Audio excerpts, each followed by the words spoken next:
Una kasing humarap si John Mark Calilong bukas, Attorney Jeremy Lotok at aantabayanan din sa Martes, Attorney Zuleika Lopez at yung pangatlo sa Miyerkules, Captain Belinda Bello. Kong Zia, ito pong mga masipag po ang mga House spokesperson na kada po after o before ng impeachment trial, may mga press con. Pagkatapos ng impeachment trial, may mga press con pa rin. Masipag din po kayong magpa-interview sa iba't ibang mga himpilan ng radyo, telebisyon, maging sa mga taga-print media. Pero ang kalaban po natin dito, matinding issue ng fake news. Papaano po ang pag-atake dito ng team ng House Prosecution Panel?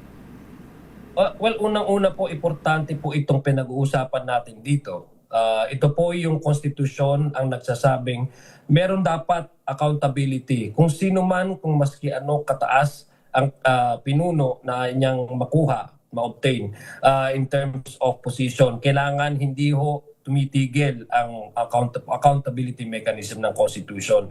So ito po'y paraan para mailatag po natin ang katotohanan dahil ang paniwala po namin, hindi lang po dapat malaman ng taong bayan yung actual, factual, and truthful information.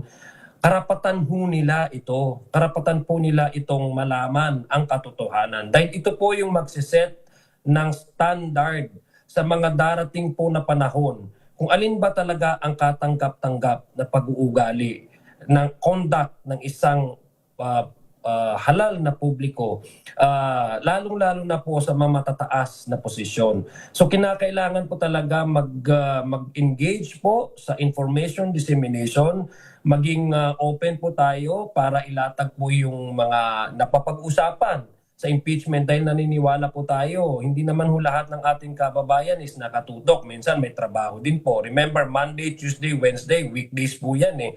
Nasa trabaho po sila. So pag umuwi po ito sa mga kanilang mga bahay, nararapat lang man po na ang malaman po nila at may bigay sa kanila na impormasyon ay yung actual at factual na information. Dahil ang sandigan po natin dito, Ma'am Milky, is yung katotohanan na back up by the Constitution.